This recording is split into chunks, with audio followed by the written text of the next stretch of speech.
Well, it looks as if we're live tonight. Welcome everybody to tonight's live stream. I'm Les from Digital Creations, and we bring you Paul Sinclair's Truth Proof live stream every Friday. Now, I've got to say, we've got to welcome everybody from the UK and around the world. We'll get some great emails from people around the world, and also from you guys who come on the stream regularly, and we read every one of them. Now, taking questions tonight is Leslie. So if you've got any questions for our guest or Paul, can you please put them in capitals, cap letters, okay? Okay, right. Without further ado, I think...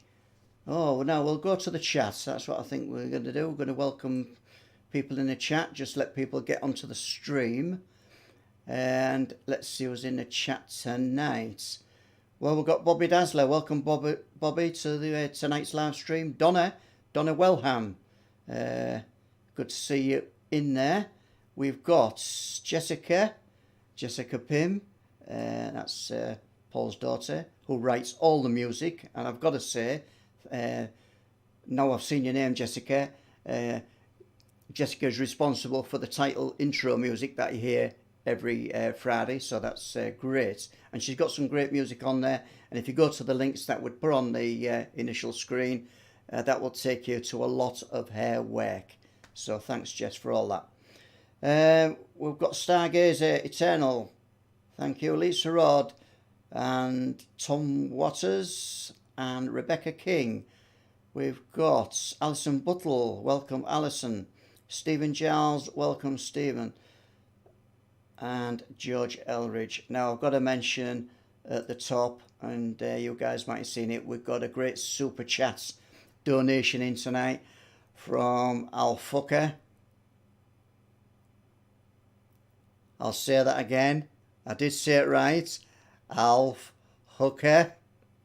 Yes. Some people get some pleasure out of me saying that, but thanks for the donation, Alf. £10, greatly appreciated. Thanks for that. Okay, so without further ado, joining Paul tonight is Philip Mantle. Now, Philip is an independent author, writer, consultant on the subject of UFOs. He is based here in the UK. He is an internationally published author, broadcaster and lecturer, and has over 40 years of experience in this field, and is always actively seeking out new reports to thoroughly investigate. Now, I know for a fact Philip has been traditionally a boots on the ground type of person, and he leaves no stone unturned. So, without further ado, I will now hand you over to Paul and his guest. I don't really have much to say about Philip, except welcome, Philip, and I'm delighted to be speaking to you tonight. Good evening, Paul. My pleasure, mate. Yeah, well, you know, Les has just about said it all. I think primarily you were a boots-on-the-ground researcher. I wouldn't say to start with, because if opportunity arises, I'm sure that you visit places. Now, I know sort of COVID's locked us down quite a bit, but can you tell us, Philip, how you became involved in the subject? Yeah, I mean, it goes back to high school, really, Paul. I was always interested in all things paranormal. I also loved horror films. I liked a bit of science fiction, but not a lot. I was fascinated by the space program and astronomy in general. Paranormal-wise, I think I was quite fortunate, because where I lived was a little place just outside of Leeds, a place called Tingley. My daughter's still there. But my best mate's grandma literally lived across the road, and she used to go to the spiritualist church. So every now and again I would tag along, and I found it, you know, fascinating. Didn't necessarily agree with everything they were saying, but nonetheless, you know, the interest was there. And the high school I went to, Paul, was absolutely hopeless. You know, they didn't teach you anything. So, you know, my focus was on the things that I were interested in, and forget school. School was just wanted to finish it. So I left there when I was 16, no qualifications to speak of, not really knowing what the hell I wanted to do. I mean, my dad had worked down the pit all his life. So, you know, some of my friends did exactly the same. They went down the mines. But I just went from one job to another. But I still had this fascination. And I read one book on astronomy. For the life of me, I have no idea what it was called. But it had one chapter in it about UFOs, basically dismissing them. But nonetheless, it ignited that little spark at the time. Then, of course, I watched the Spielberg movie Close Encounters. And in late 1978 over into 1979, pal and me, we went to work in West Germany. Couldn't speak a word of the lingo, Paul. So, you know, I asked my mum to send me some books. And she sent me a box full of books all about UFOs. I think she just got them on the local market, you know. By the time I come back home, sort of April time, 1979, I was pretty well versed, I thought, having read this box of books. And my aunt lived just around the corner. And in Leeds, I think it's still published today, on an evening, they used to publish a newspaper called the Yorkshire Evening Post. Yeah. And my aunt brought it round and she said, have you seen this? And there were a little small ad, you know, for the formation of the Yorkshire UFO Society coming up that Sunday. So as you well know, in those days on a Sunday, everything used to close. I didn't drive, so I got on the bus, went into Leeds, which was about 5 miles away. Centenary House, North Street, Leeds. I remember it well. Found it. In I goes, and there's about, I don't know, 20, 30 people there.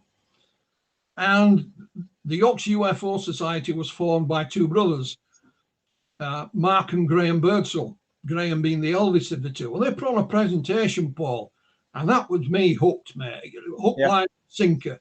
I just felt like I was home.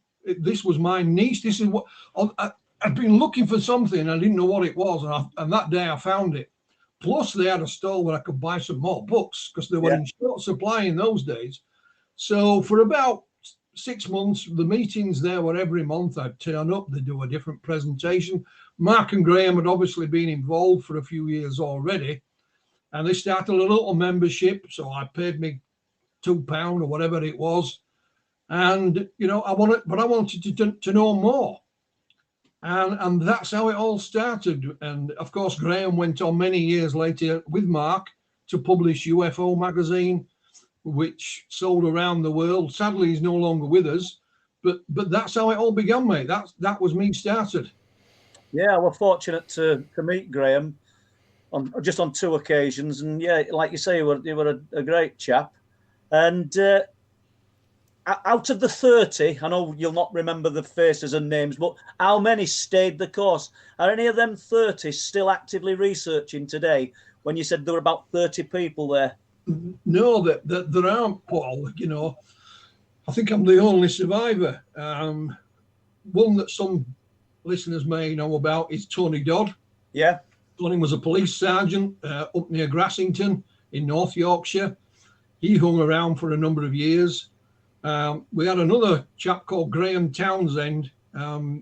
Graham lived sort of between Bradford and Keighley. Here's a funny story for you.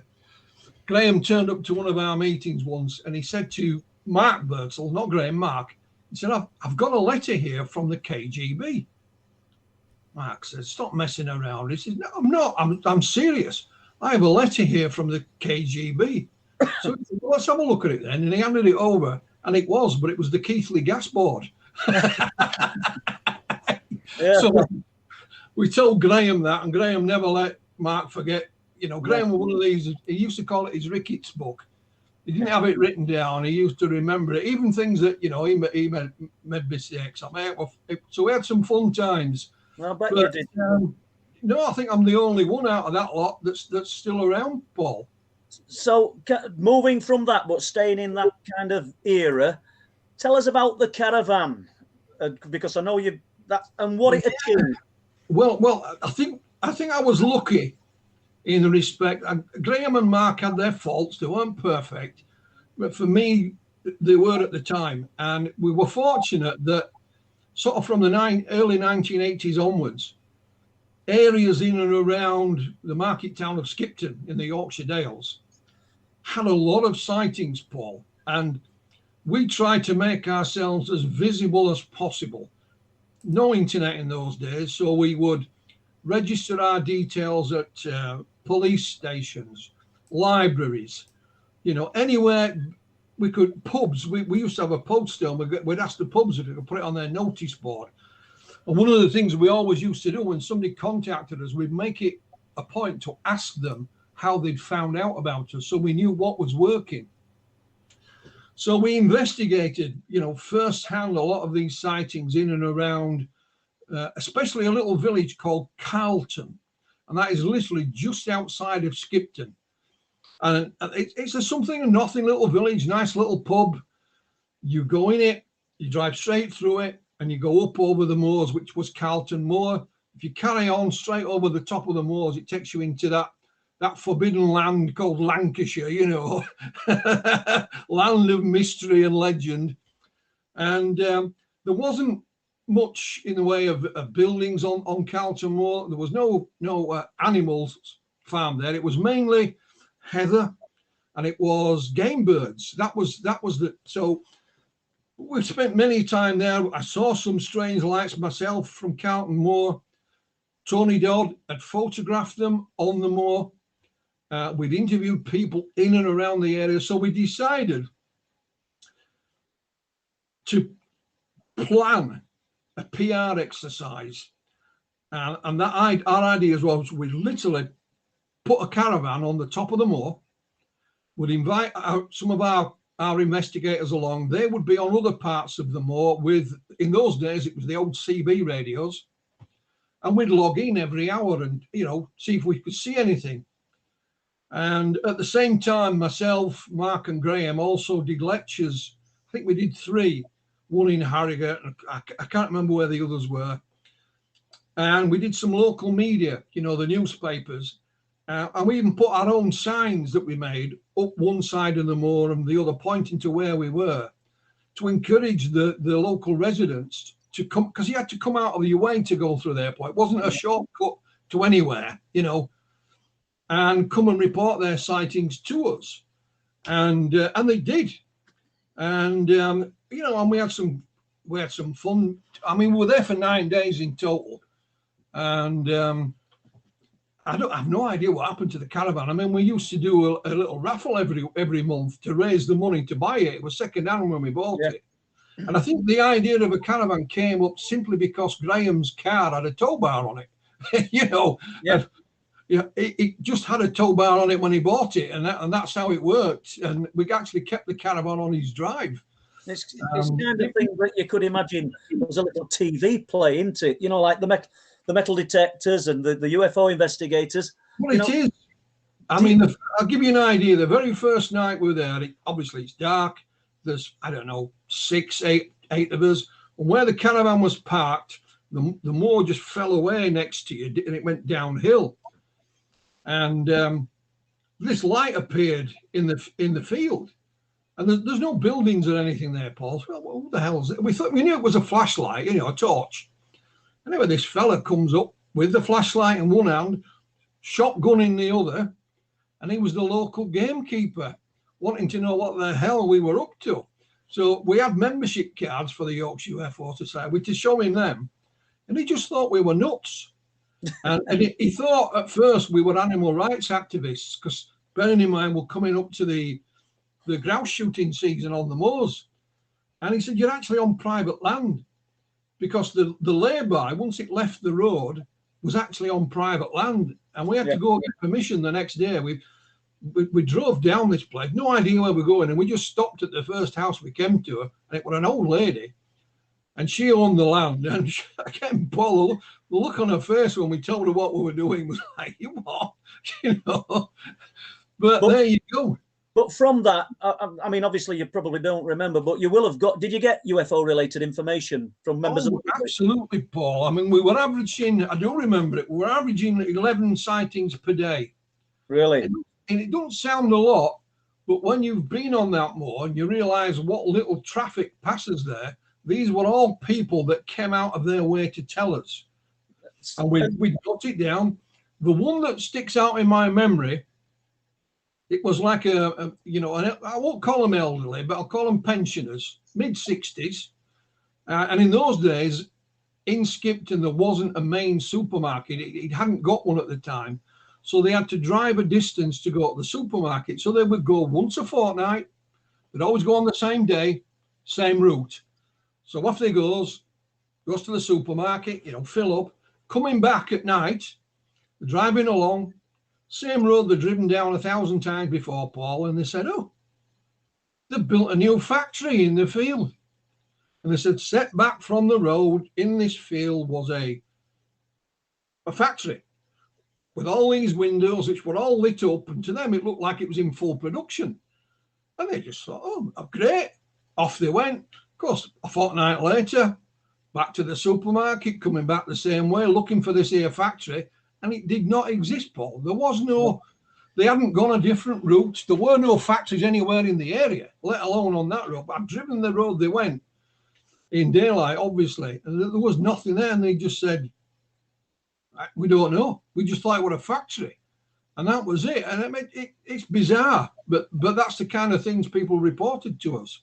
It must, to call it a factory, Philip, it must have been huge, whatever it was that they saw. That's what it was set back from the side of the road. It was in the field, and it was up like that. And it got all windows across it, rows of windows, which were all lit up. So they thought, they're in full production. And that, we got lots of, what we did find, because although we were getting a lot of sightings from that area at the time, Paul, what we did find is that the sightings weren't anything new. No. People came and reported things that had happened decades. So the sightings had already been there, but for whatever reason, they were reaching a peak or whatever you want to call it. So is anybody actively investigating Carlton Moor still, researching? What I'm aware of, I mean, what we did, we were in touch with the people in Norway who had started Project Hessdalen. Yep. And for those that are not aware, Hessdalen is in central Norway. It's a valley surrounded by 3 mountains. At that time, it got 200 people living in there. In the winter, it gets seriously cold, Paul. And they started having these lights down in the valley. I'm not talking flying over your head, but down below the mountaintops. Cut a long story short, the UFO groups of Sweden and Norway set up a monitoring station there. And even in, I think it was 1985, Alan Heineck went there. I went there 1987, 88 time. But what we did, we asked them some ideas. Myself, Graham and Mark Birdsall, we approached the Department of Physics at Leeds University to see if they could help us. And first and foremost, we had to give a lecture to the professor and staff only before he would let us speak to the whole bunch of students. And we weren't after money, Paul. We were after some kind of assistance to help us, like that was happening in Norway. Yeah. But this was a time when Margaret Thatcher was in power. There was cuts. It was boom and bust. The universities were under strain. And while they give us some practical advice, which we were grateful for, that wasn't what we needed. We needed people to help us. This was beyond us, Paul. We'd done all we could. We could stand there every night for 1,000 years. It won't make any difference. We needed something scientific. Do you think because they were academics and scientific minded people that they didn't want to throw the hat in the ring because of the stigma attached to the UFO phenomenon? No, because I'll tell you what we did. We took a leaf out of Project Hessdalen's book, and we never mentioned the word UFO. Good. And we just called it strange lights. Call it what you will. We always talked about the lights, the strange lights, and we kept it in that vein in both lectures that we did. And I'll give you one example. The way the topography is of that area, we were all up there one night, half a dozen of us.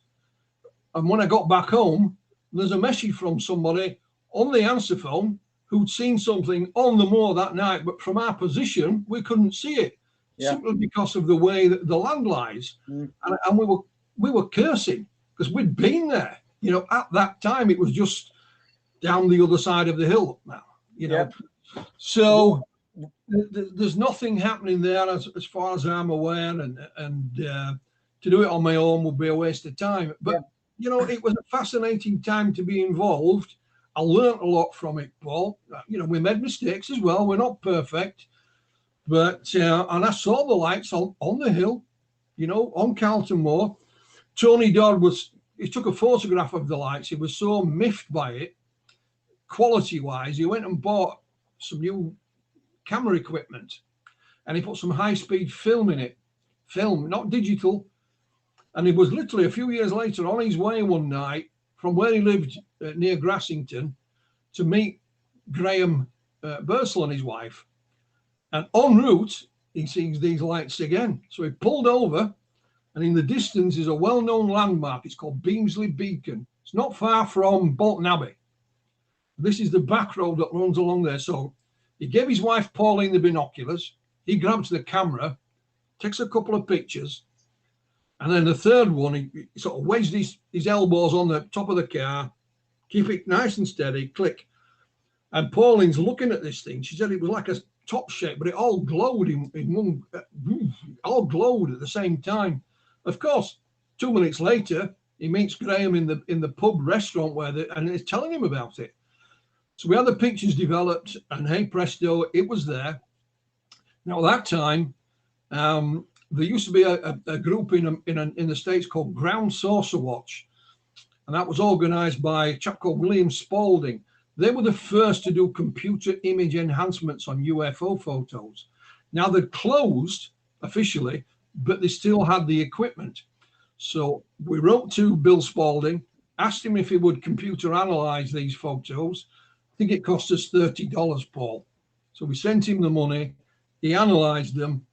And the third photograph, which Tony had taken, you know, nice and steady, the comments were it was self-illuminating and giving off a gas or a vapor. And it went down, it actually went behind Beamsley Beacon. That's how he lost sight of it.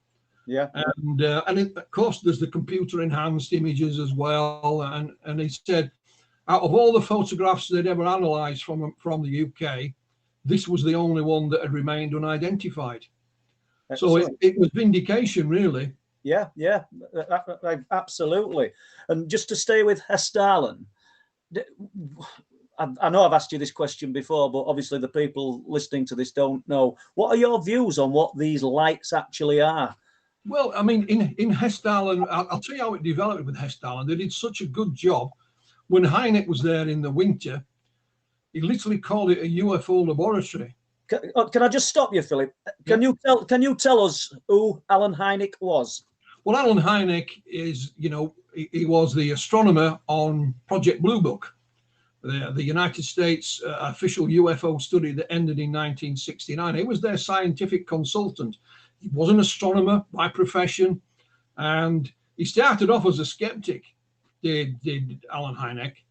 And there was one particular sighting that changed his mind. And once Blue Book closed in 1969, Alan Heineck set up a few years later the Center for UFO Studies, because he believed it, you know, the UFO phenomenon deserves scientific study. And he went public, so it was like the godfather of modern day ufology, really, Paul. You know, and I never met him. I missed him by a whisker now and again, but I never managed to meet him. But he'd heard about Project Hessdalen. He went and stayed with a friend of mine, Mr. Odd Gunner Road. He drove him to Hessdalen. It was so cold, Paul, on the way that his car froze. It literally came to a standstill. But they managed to get him there, and they filmed him. And Hessdalen, he did call it a UFO laboratory, because what they did, caravan. It got down to -20, Paul, but they had a caravan. And in it, they had all kinds of equipment. The radar as well. They borrowed the radar off somebody's boat. You know, they begged, stole, and borrowed all kinds of stuff. cameras, of course, by the dozen, but they couldn't leave them out because it was so cold they would just freeze. Yeah. That's why in the early days there's no video, because if they took the video camera out, the resolution wasn't good enough at night, but if they left it out for any length of time, it would just freeze. And it was so cold outside at times. You know, the equipment, the air sea rescue, the people when they dive into the water, the suits they wear, the immersion suits. They had those all-weather suits to protect them from the cold. And like I said, I went there late 80s with my friend Odd Gunnar. I've met him through UFO Norway. And I'll never forget, first place we stopped was the local petrol station to fill up, obviously. And he opened all the car doors and the boot wide open, and he got this little tin with a sponge on the end. And he's going around all the edge of the doors, and thinking, what's the silly bugger doing? I had to ask him. He says, "Oh, that's antifreeze, so the doors don't freeze." And I'm thinking, "Oh, fire! Where's he taking us?" You know. And of course, when we got there, it was about, I don't know, 5 or 6 feet of snow in places. And we spent a night in Hessdalen, beautiful night. It was about -10. But it didn't feel cold because it was dry. So as long as you got wrapped up, you were okay. We didn't see anything. No. And we stayed with another member of the group who lived on a mountain nearby, and we stayed with him. And we spoke to a couple of the locals who'd seen the lights and they described them. Now, you asked me what my opinion is of the lights. I mean, I don't know. Today, Hessdalen has a 24-hour monitoring station set up, Paul. And the camera, of course, if anything moves in the valley, it automatically reacts. So they now have the lights captured on video moving across the valley. You know, there's no doubt about it. Almost ghost-like, Paul. Yeah. The guy who runs it is one of the original members. He's called Erling Strand. Erling's lectured about this around the world. They teach it in the high school there. They've had scientific people visit. The school will have little summer things that go there and learn about the lights, and there's still hardly anybody there, Paul. But it is an example of what ufology can do. They started with nothing. There were just UFO groups like there were thousands at the time around the world, and they ended up with a fully working scientific instrumentation panel monitoring that area 24 hours a day. And I think it's amazing. It really is. But it intrigues me that the lights are seen in all parts of the world in little pockets. We know that a lot of people will report a UFO sighting, as you know, Philip, and they'll see a strange light in the sky. But particular areas, such as Hessdalen. Well, there's Hessdalen, there's the Min Min lights in Australia, there's the Marfa lights in Texas. Brown Mountain lights and the Brown Mountain lights, which have been filmed as well, of course. So there's other areas, and usually you find where these areas of the lights are concentrated, there are myths and legends and folklore associated with it, which can reflect in the place names or the local legend. For example, Mark and I got a letter from a chap up in the Dales, and we phoned him up, and they said, We'll come and have a chat with you. He'd seen these lights. So we've got his address, and we get there, and he told us it was, I can't remember the name of the village, but it wasn't a village, Paul. There were about 8 houses, that were it. Yeah. And we got his number on the letter, but there were no numbers on the doors. So we just knocked on the first door, do you know where Mr. So-and-so lives? I remember it was a lady that answered, and she said, "Have you come about the ghost dog?" And that's what she said to us. And I said, "No, what ghost dog?" And she said, "There are these 2 red lights that float down through the village, and they are the eyes of the ghost dog." Yeah. So I found that, just fascinating. That happened just by chance. It is fascinating. And while you were talking about those lights in the valley, there's a place called Fimber up on the Wolds, East Yorkshire Wolds, little village. And there's the Beesendale Valley. And if you look into history and a bit of folklore, they talk about a dog with flaming red eyes that comes out of the darkness down the Dale Valley. And when Steve Ashbridge in particular, when me and Steve used to spend a lot of time up on the wolds doing what you did, you know, up at Carlton Moor, we were seeing lights. Primarily, they were orange. They were bright orange lights, not flaming red lights. But even in Danes Dyke, we've got the White Lady of Danes Dyke, the spirit of the White Lady, apparently. But all I've ever heard, Philip, is a sphere of white light. And it's strange that we're interpreting it to something almost human or animal. Because absolutely, Paul. It depends on your psyche, your knowledge, your information.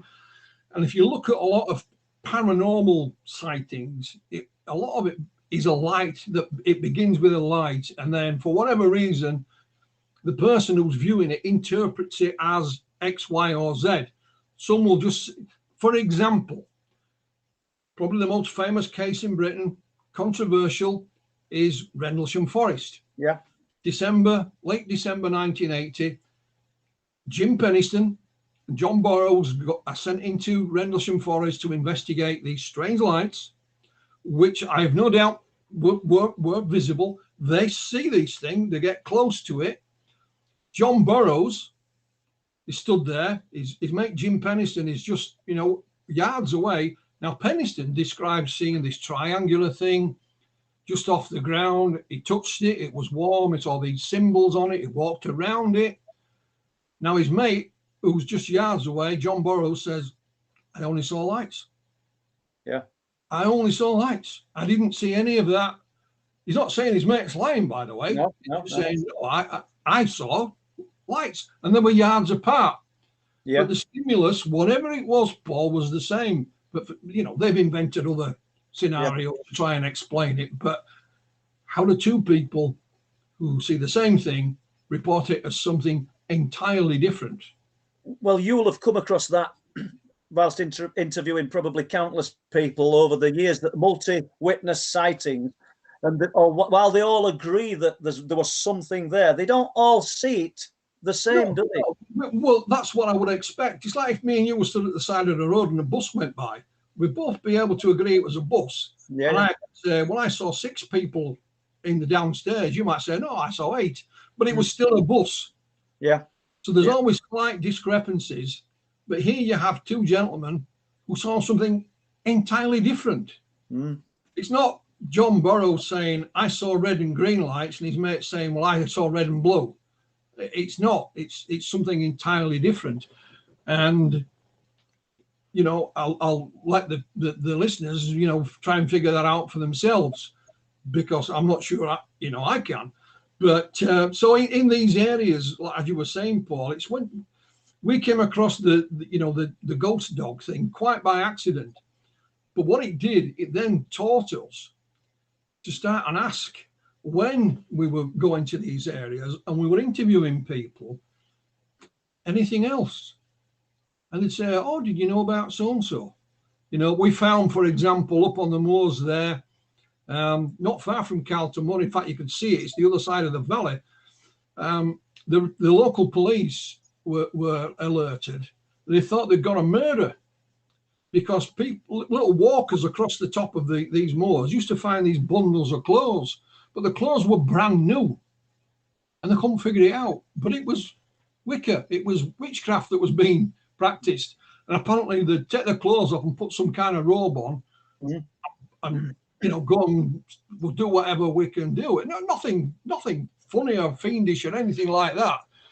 And I remember Tony telling us one night, he was out on night duty in the patrol car, and he said suddenly I had to slam the brakes on, because there are all these literally men all dressed in black run across the road in front of me.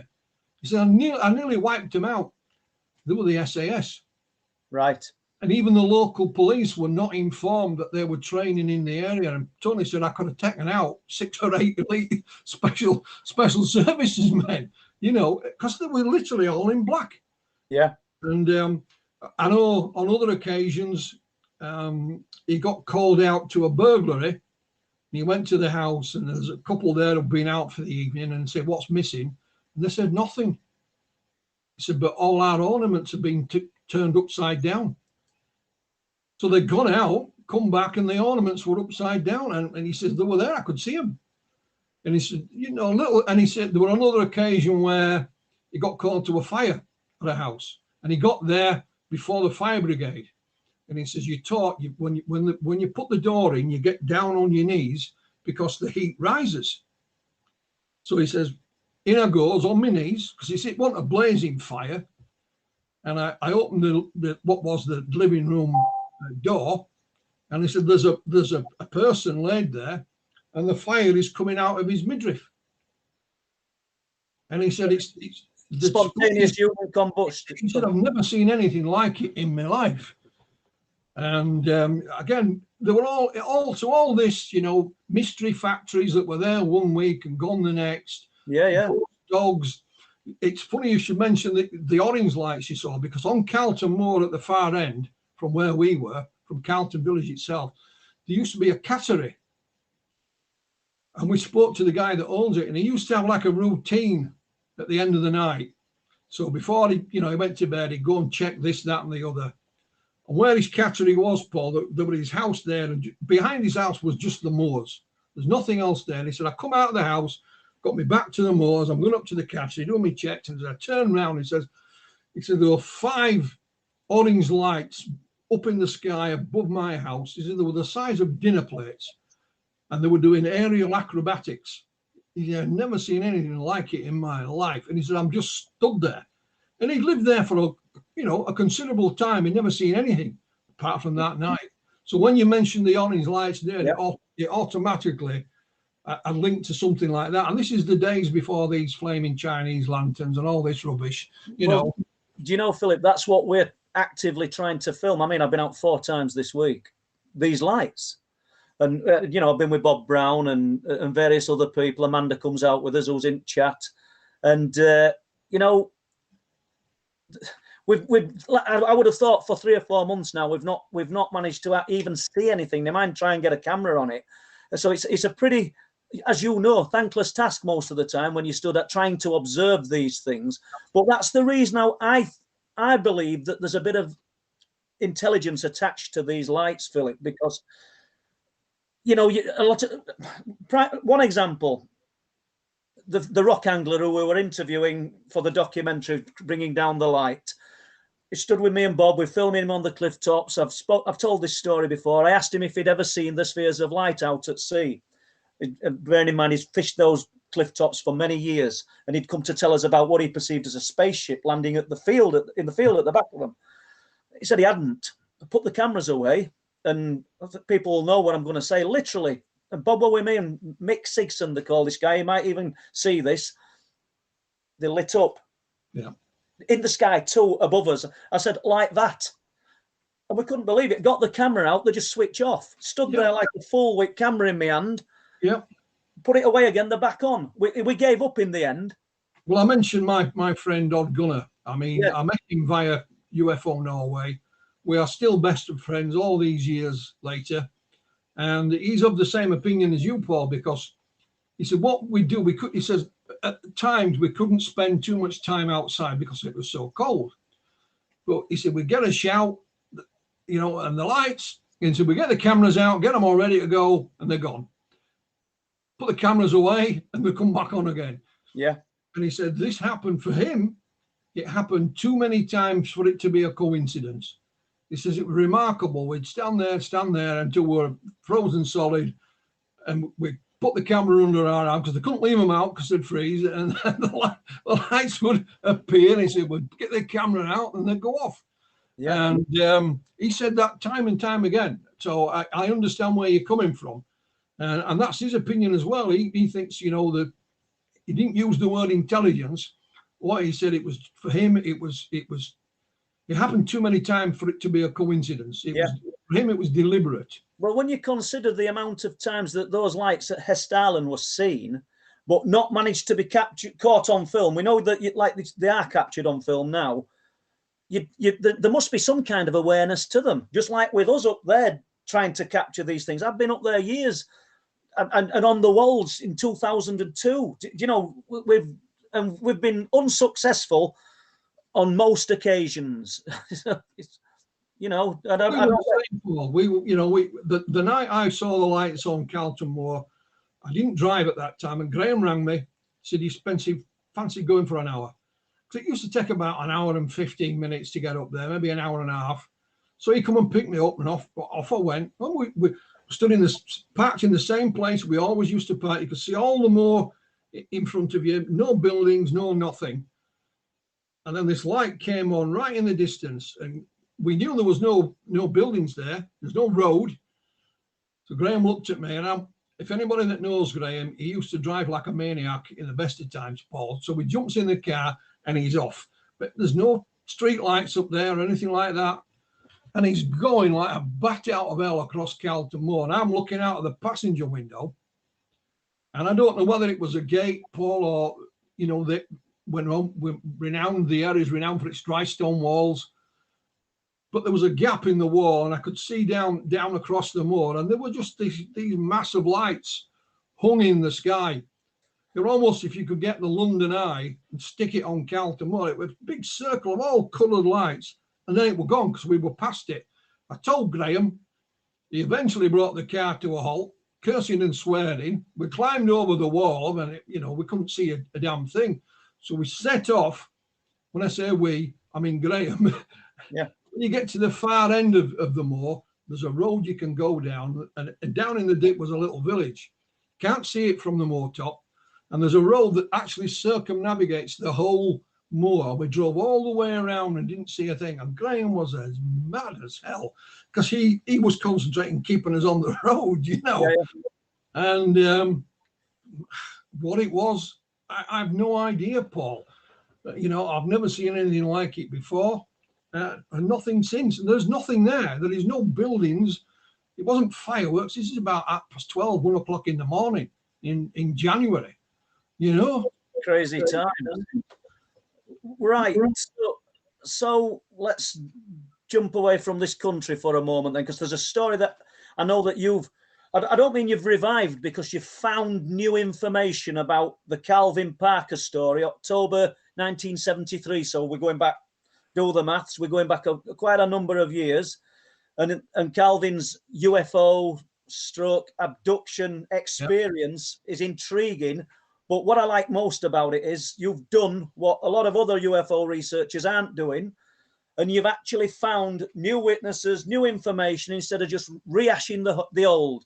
So, well, that's right. I mean, for those that know me, I run a little publishing thing called Flying Disc Press, and a couple of years back, I got the permission to reprint a book that was published in 1983. It's called UFO Contact Pascagoula, and it's written by Charles Hickson and William Mendes. Charles Hickson was one of the witnesses, Charlie Hickson and Calvin Parker. So it's October the 11th, 1973. Now, it's Pascagoula, Mississippi.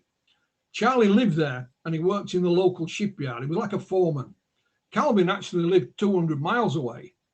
But he just got engaged, and he was working like 2 or 3 jobs. He just wanted a steady job, 9 to 5, paycheck, get married, get a house, fine. So Charlie got him a job, and he says, you can bunk with us through the week and go home on a weekend. Great. First day, Thursday, the 11th of October, Calvin goes into the shipyard with Charlie. Charlie's 42. Calvin's 19. He says the first part of the morning was doing the safety thick stuff, and he was a welder, afternoon welding away. Now, despite the age gap, one thing that both guys shared was an interest in fishing. So they're driving home. Calvin's driving home, new car, driving home at night. So Charlie said, you fancy going fishing tonight? Yeah. So went and got the gear, called and got some bait. And the river is not in the middle of nowhere, Paul. It's right by the highway. It's called Highway 90. And they pulled in, and they've actually passed a car that were already parked there, but that had like a courting couple in it.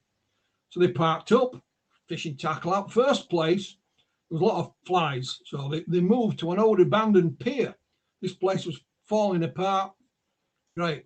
Casting away. And they'd actually passed a no entry sign on the way in, and Calvin was a bit uneasy about that, and he mentioned it to Charlie. So they're fishing away, and these blue lights appeared. And Calvin thought, I know we shouldn't have ignored that no entry sign. You know, it's a night in jail for us. So they both turned around, and when they turned around, of course, it wasn't the police. There was this rugby ball shaped thing descending. Calvin tried to make a run for it because he had a pistol in his car. That was, you know, but he couldn't get past it, and there was no way around it, and just the water behind them. And it didn't quite touch the ground. It stopped just above the ground. An opening appeared at the other end, and he says these three things floated out of it. They didn't touch the ground. They were a couple of feet off it. They were basically humanoid, but their arms seemed a bit longer. Their legs were stuck together. They never moved. They had mitten or claw-like hands. They had carrot-like protrusions out the front and out the side. They were dark grey, and so they had skin like an elephant, all wrinkly. Two got hold of Charlie, one got hold of Calvin. Calvin said, I was terrified. But I said, all of a sudden I felt some kind of prick and I was relaxed. I'm cutting a long story short here. They floated them on board. They were given some kind of examination and taken back. And they then, you know, argued literally, this thing was gone, what to do? You know, Charlie was adamant they report it. Calvin says no. Had they got full recollection after the event? Absolutely. Yeah. And Calvin says, I don't want to tell anybody. I think we're nuts. In reality, he was a bit more worried about his future father-in-law finding out, because he said, if my father-in-law finds out, he won't let me marry my fiancée. So they get in the car. It wouldn't start. Bear in mind, it was brand new. The passenger side's window was all shattered. The coursing couple's car had disappeared in the distance. They saw that going. So they set off, and they had a change of heart. Charlie said, no, we got to tell somebody about this. So they pulled in at a payphone. He first of all phoned Keesler Air Force Base, which was nearby. They said, we don't investigate UFOs anymore. Call the police. So they called the police, and they said, where are you? Right, stay there. We'll come and get you.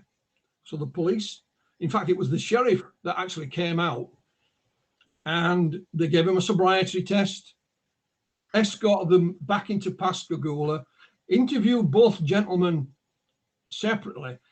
En route, Charlie and Calvin had come to an agreement that they would just say that Calvin passed out, that he didn't see anything.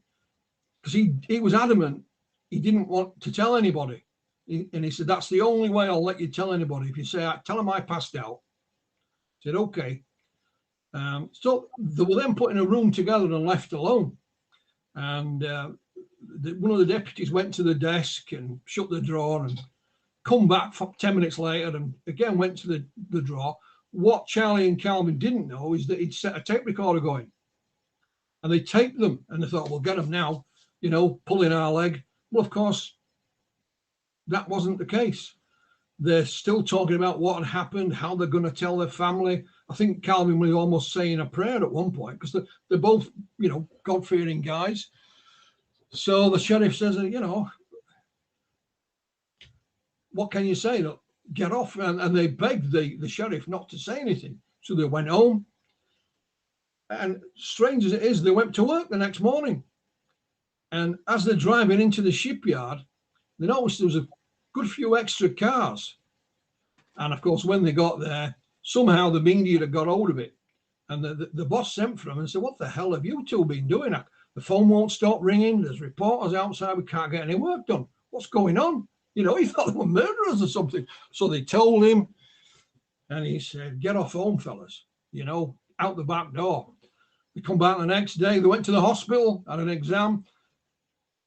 Just by somewhat ironic is that Calvin thought, maybe we've got some kind of radiation. So they went to Keesler Air Force Base, which they'd phoned in the first instance, and they told them to get lost. And they checked them for radiation. And of course, it was, you know, negative. But they said, oh, while you're here, come and tell us what happened. So they literally sat them down. They didn't record it. They had a stenographer. So we have a transcript of the meeting at Keesler Air Force Base. All the people's names that were there, And the following day, of course, Alan Heineck, who we talked about earlier, he turned up out of the blue, and a chap called Dr. James Harder. He was part of a group then that was called APRO.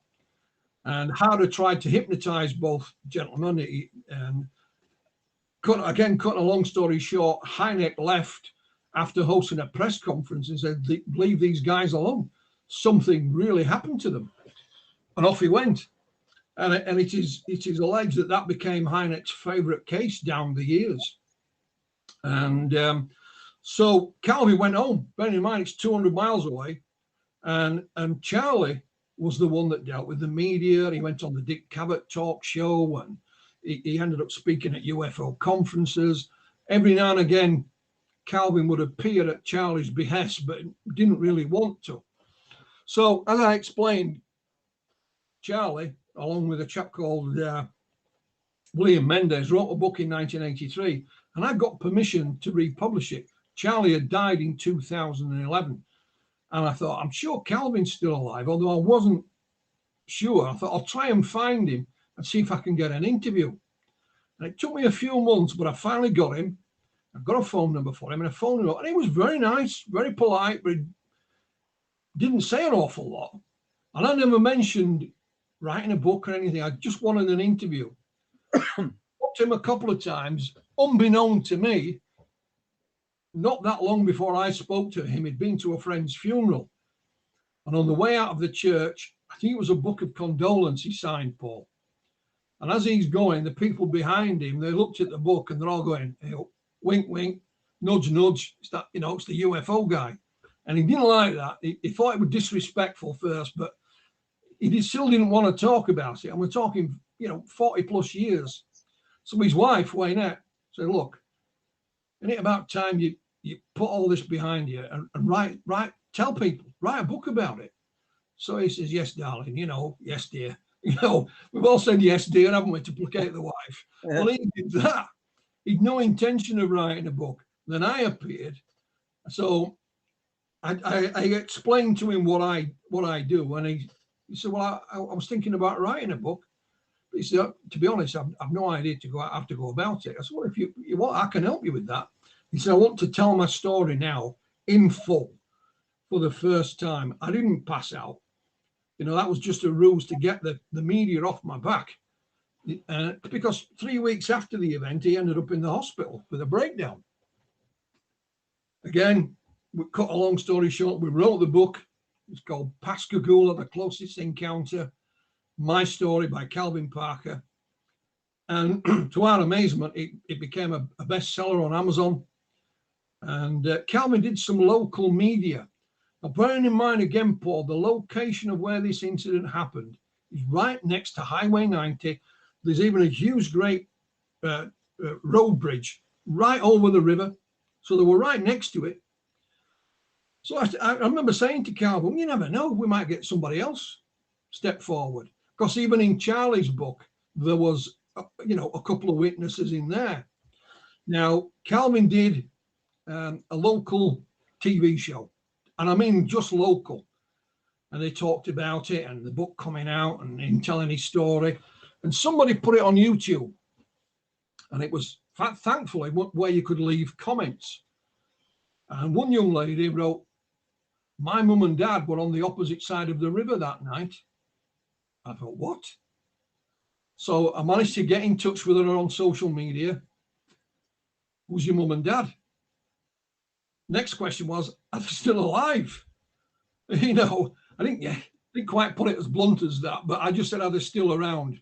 Yeah. And she says, yeah, it's Mr. and Mrs. Blair, Maria and Jerry. She says, I'll have a word with them. She did. Phone number, spoke to them, and they said, yeah. She said, we were on the other side of the river that night.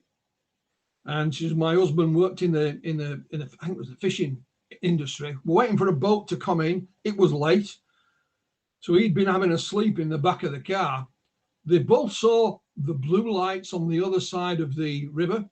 Mrs. Blair said it looked like they were either looking for something or they were lost and didn't know where they were going. And then the boat comes in. Mr. Blair wasn't in the best of moods. So they're walking down this little pier to the boat. It's pitch black. And Mrs. Blair said there was this huge splash in the water next to us.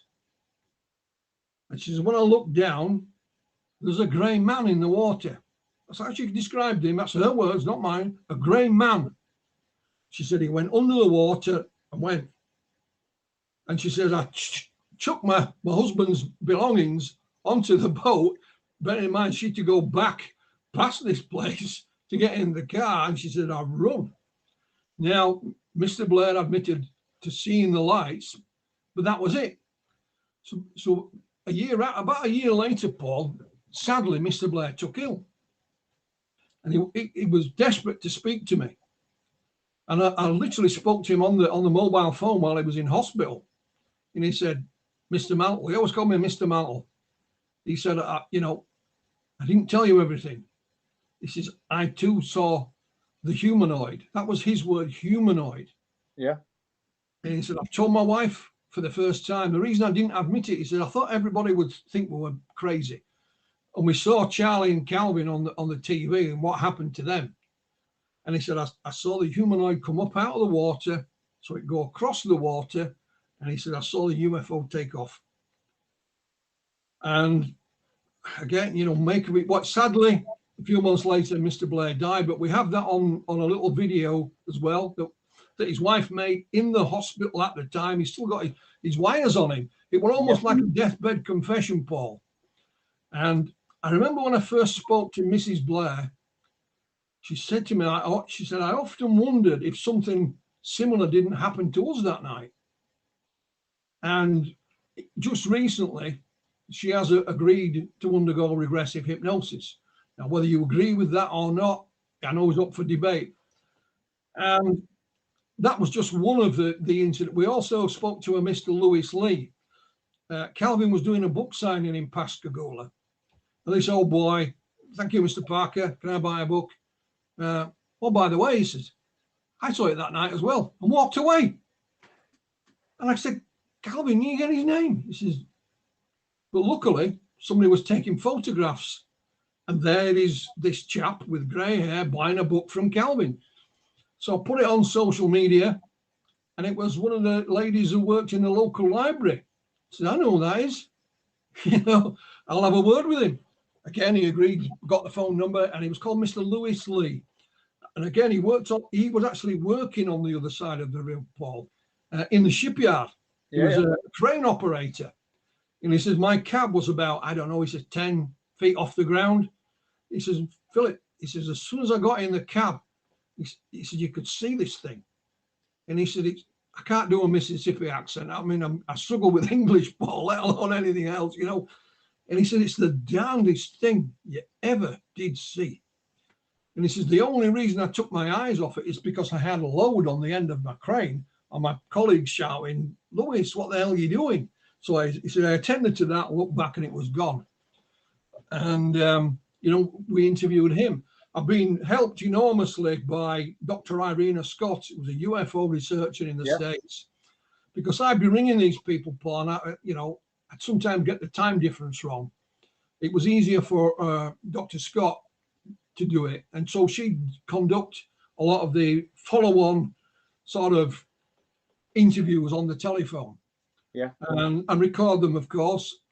And that'll give you some idea. There's a lot of criticism. Here's another example. Because there's a road bridge goes across the river, somebody said, well, surely somebody on the bridge must have seen it. Well, in fact, they did. The gentleman last year contacted us. So I was driving over the bridge with my wife. And he said, I could see this blue thing actually down below me. He said, I thought it was an airplane that was going to crash. It was that low. He said, I saw it for about 30 seconds. And he says, the next day, I went to visit, I think he said his aunt or his great aunt, who lived down by the river. He says, as soon as I got there, he said, I hadn't even said hello. She said to me, you never believe what I saw last night, So we do have a gentleman who was driving over the river that night. And Philip, what about, you said there was a lot of criticism. What's...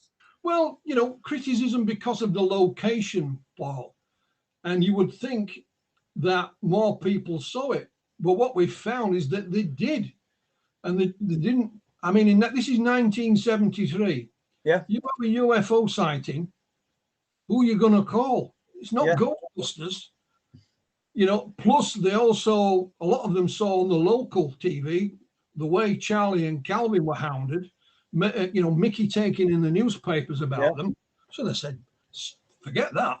Mr. Lee said, well, I did talk about it, but not to the newsman. I told my friends, my close friends and my family. And that was it. It was over and done with it. But he said, I didn't hide it. You know, everybody knew. And it's same with the Blairs. They hadn't made it public, but they had two daughters. They'd told their kids about it, their two daughters about it. Then, you know, and it was one of them that made this comment on YouTube. It's strange, Philip, isn't it? You know, as you know, I've researched Hummonby, and I've spoken to I've spoken to three of the witnesses, and two of them are quite okay with me using their names, and one of them won't.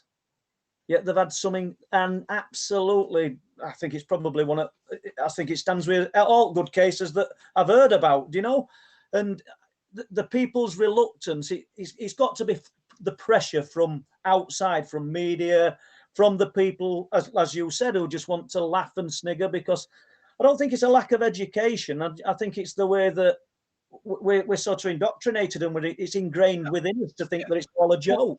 Well, what happened the sort of second time around when Calvin told his story, pretty much he was treated with a lot of respect, Paul. And then wasn't that Mickey taken by the media. They took it that bit more seriously.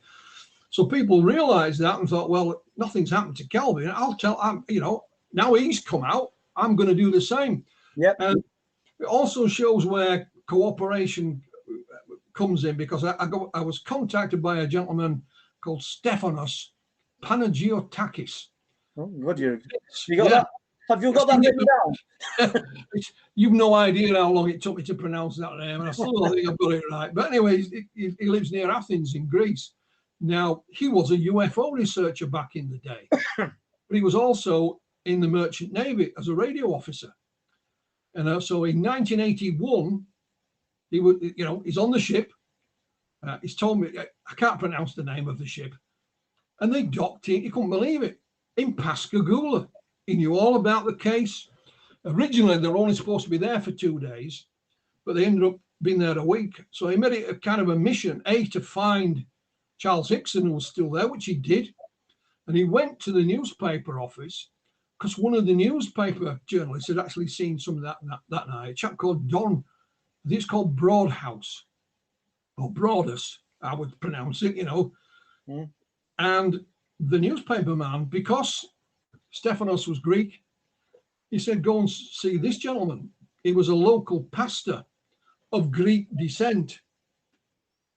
So, you know, Stephanos goes off to see him, and this Greek pastor also saw the UFO that night, along with two colleagues. They were actually chairing a Alcoholics Anonymous meeting. They were on the way, and they passed the road near Highway 90, and this thing went straight across the road in front of them.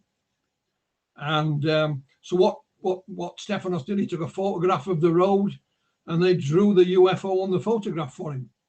So, and he interviewed them, and so we had another witness that came, sadly no longer with us, but you know, Stephanos had documented it back in the day in 1981. Nobody knew about it. And what out of all this, of course, we also found out, we jumped forward to 1993, and Calvin Parker had another encounter. Again, he was in a little boat this time. He went fishing, and he said, I was only going for a couple of hours. So my wife made me some lunch, you know, a sandwich, you know, a bottle of water. And he says, I remember getting my lunch out, and I looked up and there was a cloud.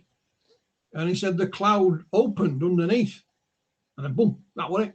Next thing he knows, it's pitch black. It's dark. It's been there for hours. And so he goes back to the shore. His wife had been out looking for him, and she left a note under his windscreen wiper. Where the hell are you? So he goes home, he's covered in this gunge. He tells her that, you know, it was an engine failure on the boat or whatever. And he remembered bits of it. And he had a friend nearby who knew a little bit about UFOs, and he told him about it. He said, you ought to go and see Bud Hopkins. He said, Bud is actually at a UFO convention in Florida. So they literally jumped in the car. I think it was about, from where they live, it's about 13 hours drive to Florida. And they went. And Calvin said, I'm not going in the UFO convention. And his mate went in and said, so Bud said, here's my key, my hotel. I'll see you back there. So they have a meet. And he literally hypnotized Calvin Parker there and then. And he recorded it, Paul. Yeah. On cassette tape. Just briefly, and people might dislike me for butting in here, but explain to people who Bud Hopkins is, because you're better to explain. Bud was like almost again the modern day overlord, if you like, of abduction research. Started in the 1980s. I would recommend his first book called Missing Time to anyone. He lived in New York. He was actually an artist by profession, Paul, and an artist of quite some standing, an artist in sculpture. That's how he made a living. And how he started, he went across the road from his apartment one night to the liquor store, and it was the same guy who owned it. And this one night, he's a bit miserable, a bit beat up, and he tells Bud about his encounter. And that's how it all started. Yeah. Excuse me, let me just take a drink. Yeah, and then we can jump back to the. So Bud's up and running. By 1993, he's known really around the world for his work, and he uses hypnosis, regressive hypnosis. So Calvin reluctantly agrees, and he hypnotizes him. But he put a post-hypnotic suggestion there. You won't remember a lot of this. That was at Calvin's request. And when he brought him round, I've listened to this tape.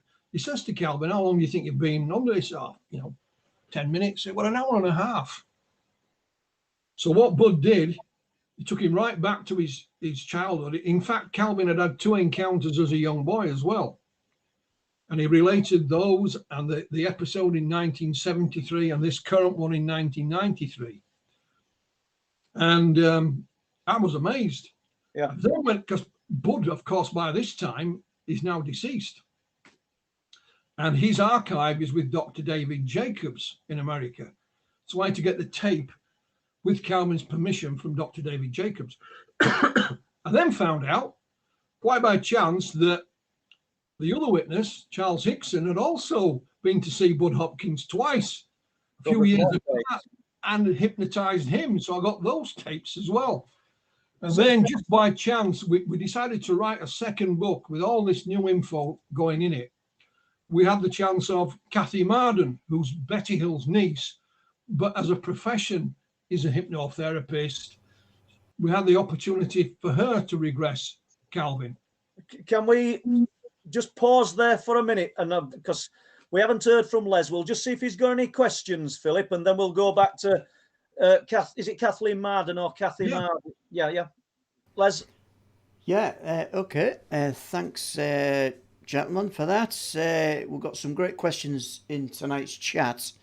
So I'm just going to read. They might be a little bit out of order and I might jump from here, there and everywhere, but I'll just go through as they came in. So the first question it's for you, Philip. What does Philip think about beings like Sasquatch travelling in UFOs? So that's kind of a bit out there. Yeah. I don't know a great deal about Bigfoot or Sasquatch, whatever you want to call it.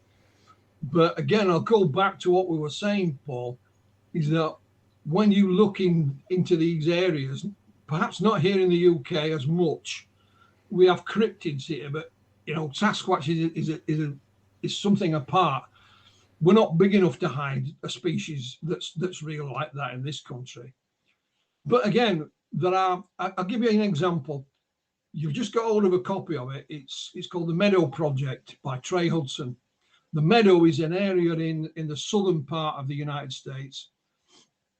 Trey Hudson and his colleagues are paranormal researchers. And what they did, they got a map of this area and they put an acetate over it. So no computers, and they used a coloured pen and put dots where the UFO sightings were. Took that off, put another acetate over the same map where the cryptid sightings were, and so on and so on. Then they put all the acetates on top of each other. And all these things were all in the same, clustered around the same area. So you got UFO sightings, strange occurrences, cryptids, Bigfoot, Sasquatch, whatever you want to call it. Do you know, Philip, just to, in the UK, like you've said, I don't think we've got the landmass to support living, breathing creatures of that size. However, the Meadow Project and the areas where that's happening have, but we've got this unexplained phenomena occurring as well. So I don't particularly know whether that does matter, because we're still getting these reports here in the UK, and I think there's something other happening with these with the cryptids in particular, because the ones that are seen on the cliff tops or have been around Bempton and Speeton, there's nowhere for these things to hide, so they've got to be coming from somewhere else. And once again, staple line that I keep pushing out, but the witnesses are all individual to one another. They don't know each other, nothing to gain, and they're singing from the same hymn sheet. Fire away, Philip. Sorry. No, you're right. You're absolutely right, Paul. So, you know, whether they're coming here from another dimension, or they're physically coming here, or whether there is a phenomenon at work and we interpret it differently. We all see that, we all have this experience. I would recommend people look at the works of Albert Budden. He's largely gone forgotten in the UK as Albert, but he had some really interesting theories along this line. Okay. I'm not saying he's right, I'm not saying he's wrong, I'm just saying it's interesting. And you know, I knew Albert very well, and he you know, he thought he'd found the answers, so he left the subject. But you know, for me, when it comes to Sasquatch, those that believe that these large creatures wander around alive in the United States, my answer remains the same: just shoot one. You know, there's more guns than people in America. Just shoot one, and you know, the argument's over with, isn't it? Yeah. But you know, that might be a bit obvious. Right. Well, Les, let's see what else he's got to ask us. Yeah, sure. I've got one from Bob Brown, I think it is. Bond Brown, it says here, but I think we know it's probably Bob. Looking, probably. Can you ask Philip? It's going to be probably an expanded answer to this one. Can you ask Philip about the Alien Autopsy, what's on Blaze now? How did that come about, and how do you feel about it now, true or false? Yeah, I mean, I can summarise it fairly quickly. This goes back to 1993, and at that time I was part of the British UFO Research Association. One of the jobs I did for them was press officer. And we had a letter from a company in London called the Mailing Group, and it was signed by the owner, Ray Santilli. He said, Cameron Bufora basically helped me with a UFO documentary. So I replied, this is what we can do. We had a few conversations, and out of the blue, the story changed. And he said, well, actually, I've got film footage of the UFO crash at Roswell. I said, well, that's great. Show me. Simple thing. Yes, I can. No, I can't. Yes, I can. No, I can't. Anyway, so we used to have meetings in London. And this particular time, we were hosting a special meeting of Fire in the Sky with Travis Walton and Mike Rogers. They were in town promoting the movie. And I invited Ray Santilli to come to the meeting. His offices weren't far. He told me this fantastic story, out buying film footage. I'm a music man, met this, you know, old cameraman, bought the Alien Autopsy. Show me. Yes, I can. No, I can't. I'll get off. So we jumped forward to 1995, and I was sent a video of a movie for review, Roswell. And I thought, if that Santilli fella still claims to have this Roswell film, I got his card, phoned him up. Yeah, you don't believe me, Philip. So I said, well, I can't believe it until you show me. Make an appointment, come on down. So we did, my wife and I, and over the next couple of months, he showed us a variety of films. The Alien Autopsy film isn't a film, it's a number of films. It hit the headlines in August 1995. I was accused of being part of the hoax. I was accused of being his accomplice. For example, at that time, my wife and I were having an extension built on our house because we got a young family. And it was, well, where did Mantle get all that money from? He hadn't got it. Well, I don't know how they knew that in the first place, but they were right. I didn't have it. But my wife did. She'd had her own property before we met, which we'd sold, and we built an extension with part of it because we'd either move or build an extension. But we decided to stay where we were because the kids were in school and things like that. You know, so cutting a long story short, I investigated it as best as I could, and it took me a long, long time. But at the end of the day, I've interviewed everybody pretty much that were involved, and it is a 100% hoax. It's a fake.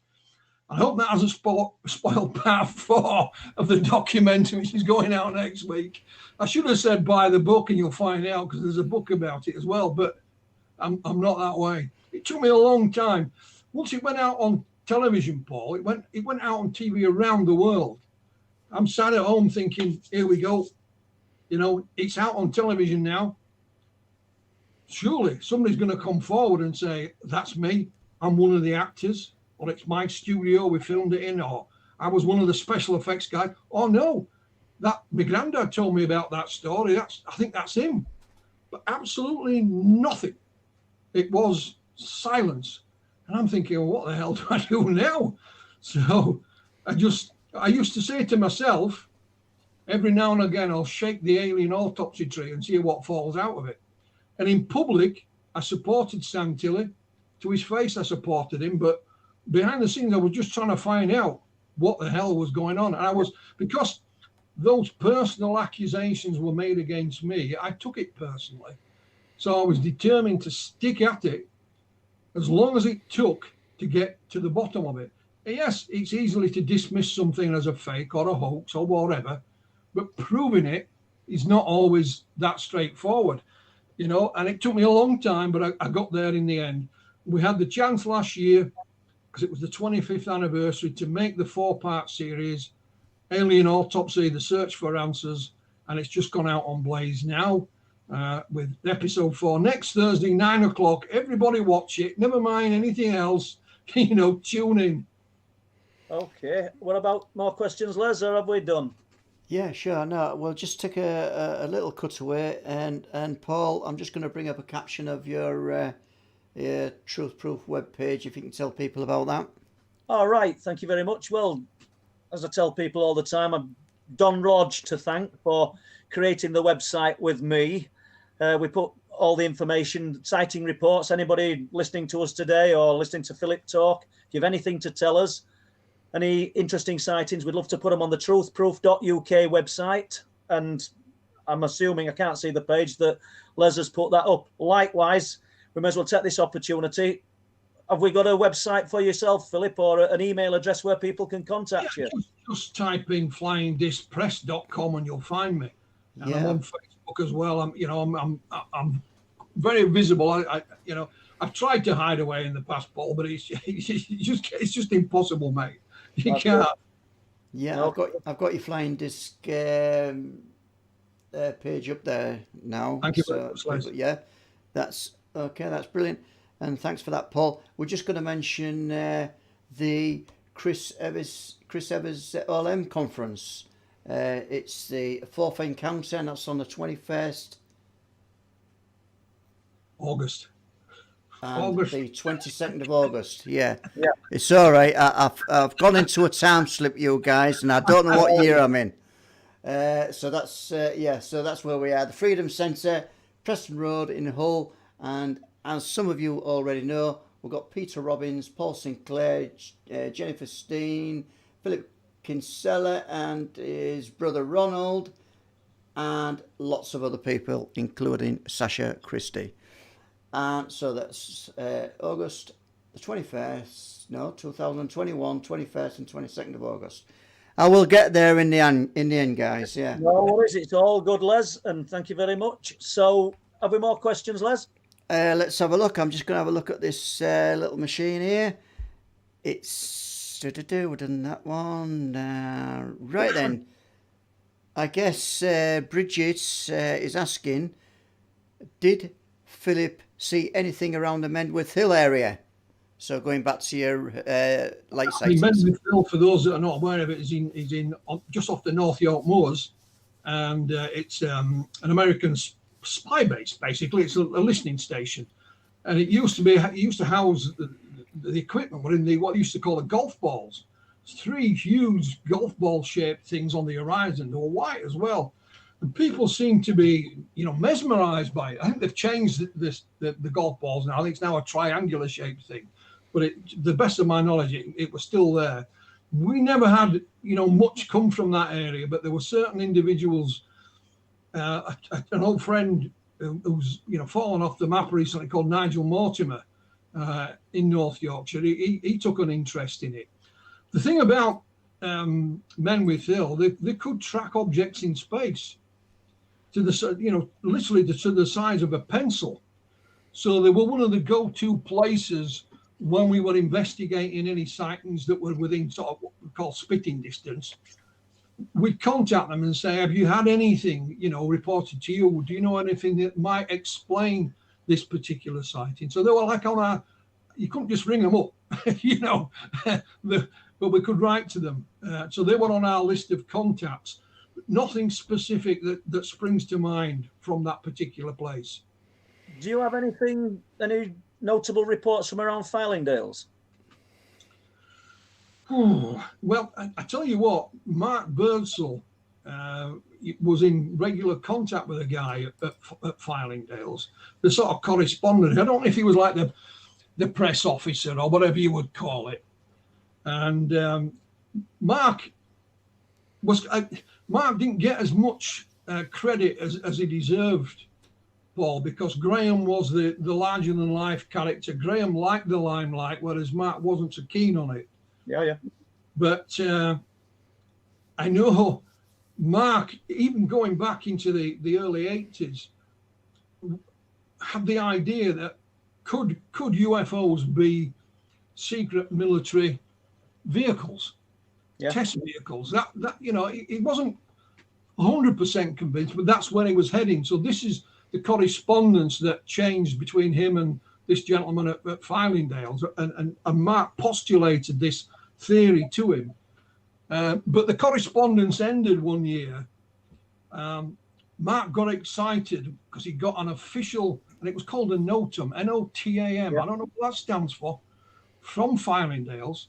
And this had gone out to various aircrew in the RAF, warning them to look for a vehicle with non-standard navigation lights, and it described it, and the distinctive light was a red light at the front.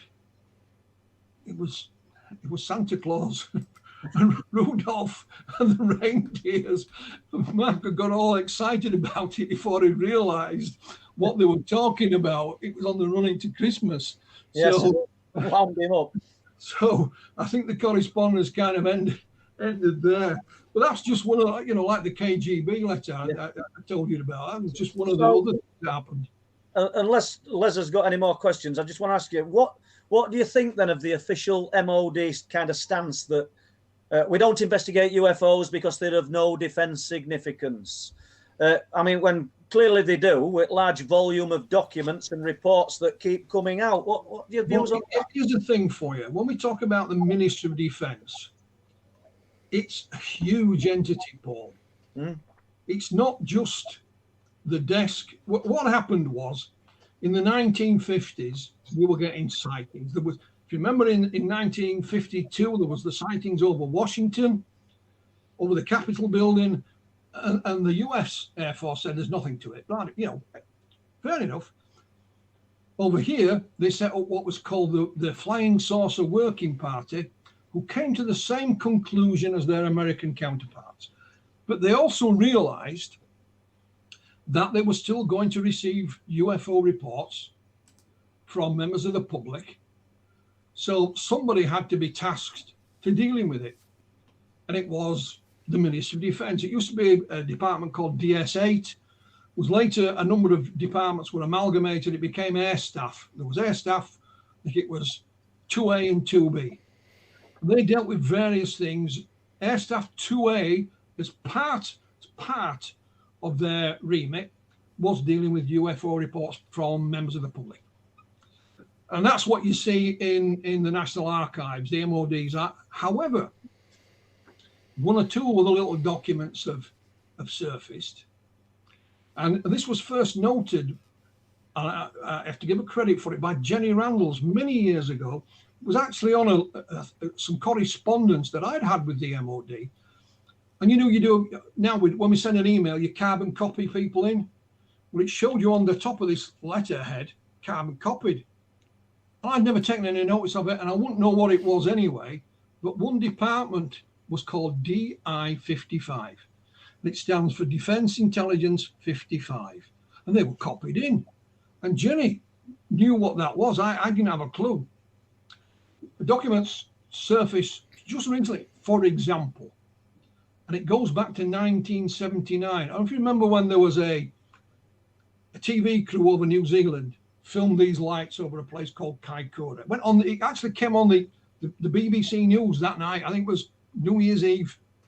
And because it was a TV film crew, and they'd filmed it. So this is a telex sent to the MOD in New Zealand from the MOD here in the UK. But what it says is that DI-55 is responsible for UFO sightings at the MOD. So the place people would write to would be Air Staff 2A. What they would do, they would pass it to DI-55. They'd look at it. What they were looking for initially were the Soviets, were the Russians, were these incursions by, the enemy at that time. And if there wasn't anything obvious, to pass it back, just respond, blah, blah, blah. However, on certain occasions, something would think, oh, hold on a minute, this is interesting. And they would look into certain sightings, but we're talking a handful per year. What is interesting, yes, you found little documents like that within the MOD files, but there is no files that are direct from DI-55 themselves. So you have to ask yourself, okay, they might have only looked into a handful of files per year, but you times that by 10, 20, 30 years, it adds up. So where are they? And the answer is we don't know. So DI-55 was the department that dealt with UFO sightings officially as far as MOD was concerned. And not only that, they had no intention of letting Air Staff 2A know. Air Staff 2A, it was beyond their pay grade. Simple as that. So, Philip, when did I think it was 2009? When did the official UFO desk close in the UK? That's right. It was 2009. And if you remember, in 2000, there was a UFO study revealed that the MOD had done called Project Condign. Thing about it, there was no author. The author's name, the whole project, the whole report was classified. And it was Dr. David Clark at Hallam University, long-time UFO researcher. David got it released under the Freedom of Information Act. Air Staff 2A weren't even informed about this project. So when this was published internally, Air Staff 2A didn't even get a copy. No. But the interesting thing is, the department that did the study, Paul, was DI-55. They did the study, and we eventually found out that it was a Dr. Ron Haddow who was the author of it. And Dr. Haddow had a long history with the Ministry of Defence, along an illustrious career. He is still alive, but he doesn't want the limelight, so you won't find him being interviewed. Interestingly, little aside thing, we're talking about little puzzles. Now, Dr. Haddow, like I said, he was a pilot, I think, originally back in the 1950s, long career with the MOD, but at some point, he went to the Middle East. And I don't know the correct way to describe this, but he had a biblical experience. Yeah, and it's an epiphany of sorts then, yeah. and he even wrote a novel about it, and it's about UFOs and aliens and this kind of biblical experience. So he wrote a novel about it as well. But he is the guy that did the study and published and wrote Project Condign, and that was his department was DI 55. Yeah. Okay. So they are the department that undertook certain UFO investigations officially. I have a letter, Philip, dated 16th of November 2010 from Staxton Wold, telling me, because I were inquiring about something that had been seen up on the Wolds, that they forwarded my letter to, I'm looking at it now, we have forwarded your letter to RAF Leeming Flight Operations. They, along with the other main operating bases around the UK, correlate the UFO sightings in an attempt, and this is 2010. Yeah, well, the desk in London has closed, so it is now down to the local authorities, we'll call them. But the line that went out was that we're not interested in. No, they're not. But what they also said that we are, if they come from what they call the right witnesses. Yeah. In other words, RAF crew, police officers, that kind of thing. I don't know what the difference is between you and me and somebody who flies an airplane. Yeah, good point. Yeah. Personally, we're all human. So, but that's the way they think. Yeah. So if there are sightings that come in from a particular area, they'll deal with it. Strictly, I think the police are supposed to if you report it. Yeah. Now then, Les, have we more questions? Yeah, I've got one more in front of me. It's from Andrew Sheehan, and welcome to the show, Andrew. Where does Philip think these phenomena are from? Interdimensional? Good question. I mean, my thoughts and opinions have changed up and down the years. And so I try not to focus on any one particular theory or hypothesis, call it what you will, because what tends to happen, either consciously or unconsciously, Paul, if you have I believe X, what you tend to do is filter out the information that doesn't support X. And like I say, you might not do it on purpose, you might not be aware of it, but you will filter it out. Yeah. So you're only dealing with part of the information. The rest is being pushed to one side. When it comes to extraterrestrials, a couple of years back, I published a book by Dr. Dan Farkas. He's a Romanian PhD. I'd already done one book of Dan's. It was called UFOs over Romania. I recommend it. But he had this idea. He believed that we're being visited by beings from another world. However, he calls them hyper civilizations. He is of the opinion that whatever is visiting us is not a few thousand years in advance, not even tens of thousands of years in advance of us, but perhaps millions and millions of years in advance. It is so advanced that it is here and now, but where on the evolutionary scale, we as a species are just too dumb to recognize it. And so it's not that we don't want to know, it's just that we're incapable. And it gives the idea, it says, if you get a TV screen and put it in an ant's nest, the ants know it's there. They'll crawl all over it and know there's something there that, you know, the soldier ants might even attack it. But they never will in a million years be able to figure out what the hell it is and what its purpose is and where the hell it came from. So where you know, his idea is that we are the intergalactic ants. And if you think about it, you think about the age of the universe, it's not beyond the realms of possibility. And it, in a strange kind of way, it makes a lot of sense to me. I'm not saying I agree with it. I'm not saying I disagree, but it just made me think again. It could well be right. I don't know.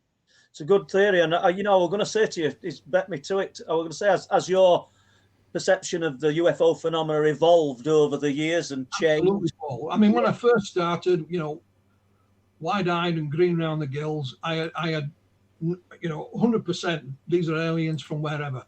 I knew it wasn't from our solar system. You know, if there's life on Mars, it's microbial life at best. And none of the other planets can sustain intelligent life that's capable of space travel. So I had to come, if you look at the UFO subject from the 1940s onwards, to begin with, we had the Space Brothers, and they usually came from Venus. As our knowledge expanded and we found out that Venus is a very hostile environment, then the next batch of aliens that came along came from the outer planets.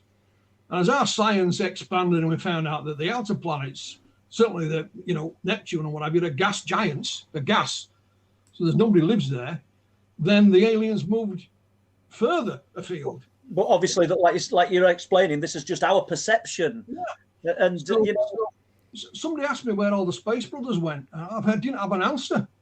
I did not have an answer. And somebody said, well, why do UFOs have lights on them?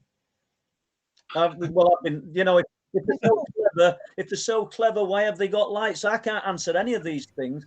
But in a way, similar to your guy who's written the book, was it Romania? Yeah. I look at these lights that we're trying to film over the sea and the UFO reports, and why have they become visible if they're so stealthy? They might not even consider us as anything but I don't know. We might not even be considered in the grand scheme of things of what they're about. It's we're trying to force our beliefs and our views onto people, and we've no idea what these things are coming for or anything. I mean, it's all a matter of perception, Paul. This is, we as human beings perceive things differently based on our knowledge, our culture, our background. And that's same around the world. Like we pointed out at Rendlesham, two men just yards apart. Yeah. See this phenomenon, but they perceive it and interpret it entirely differently. Well, the same happens around the world. If you read, for example, Dr. Farkas's first book, UFOs over Romania, yes, there's UFO sightings, but he also has these stories that not that long ago would be classed as, witches but they're not, But I mean, there's one story that was told to me, and I don't know the date of its origin, so please excuse me, but it's when the days when people still rode horses. So you've got the master on his horse going home, and he's got his servant walking behind him, and he's getting fed up waiting for him. So they weren't far from home. He says, "We're only a couple of miles. I'll trot along. You catch up." So, master goes home.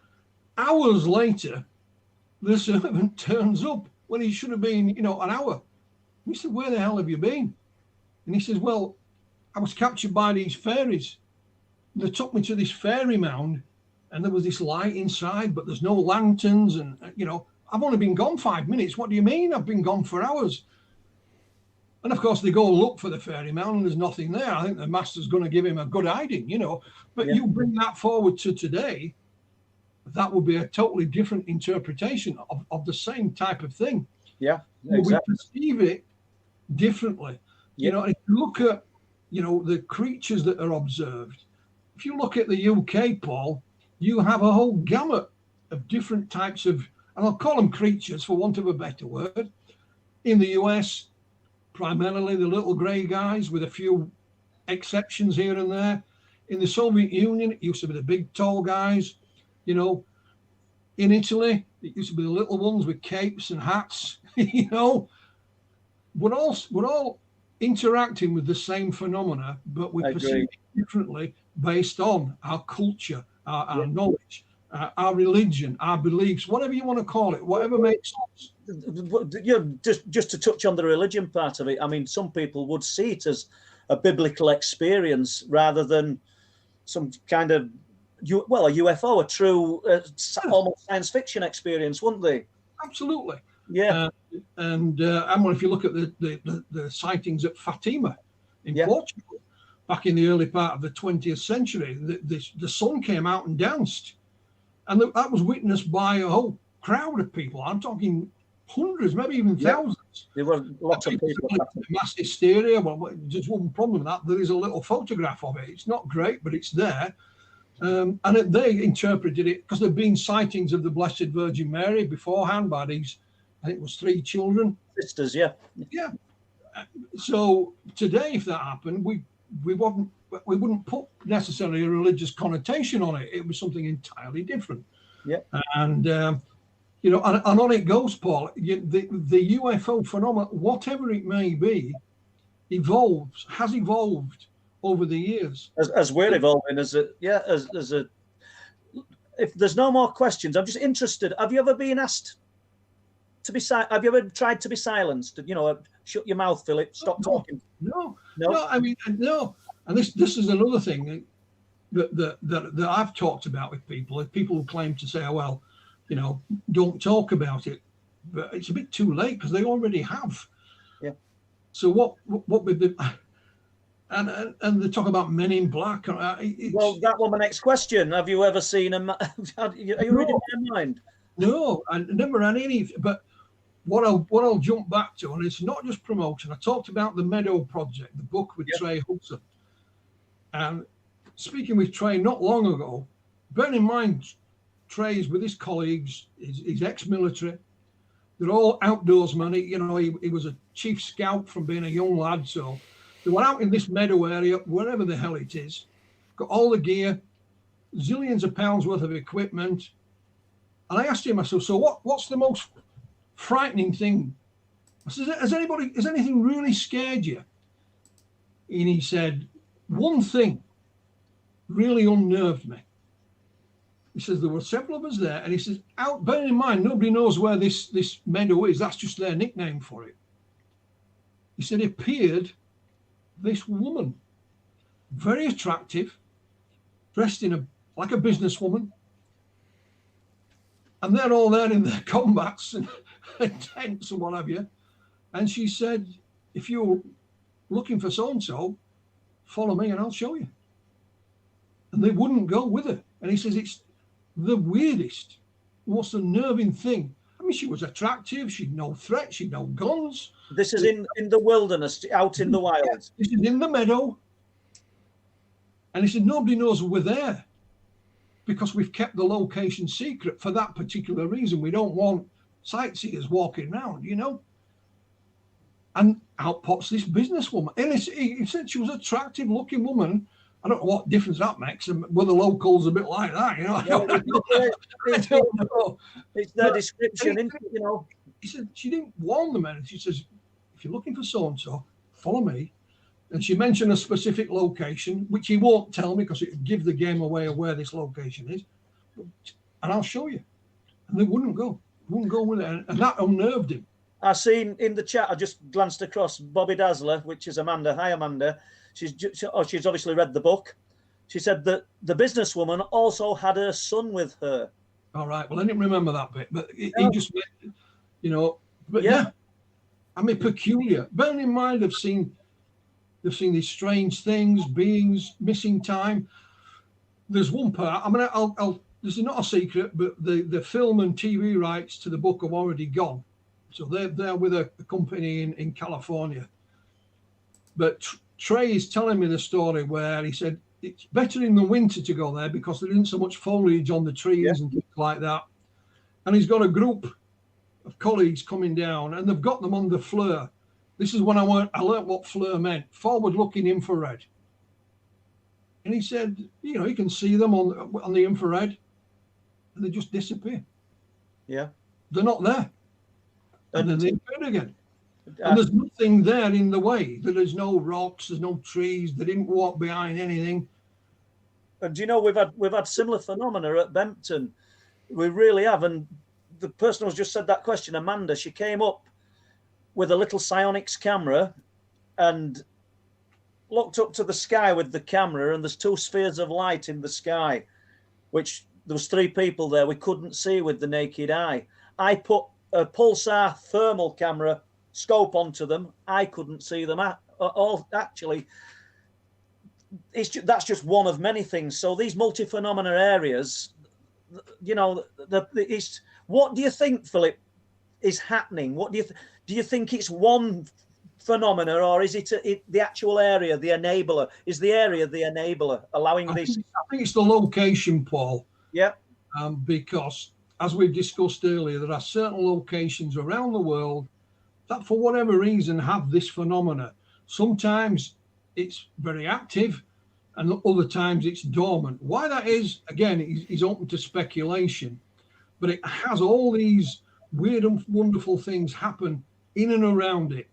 What would be good is for places like Skinwalker, places like Trey's research area, the Meadow Project, places like where we're looking at Bempton, if people could get their heads together, and when an area became active, when you got a little ripple of activity, these other places, we want to be finding out whether they're getting the activity as well, or if we a pattern.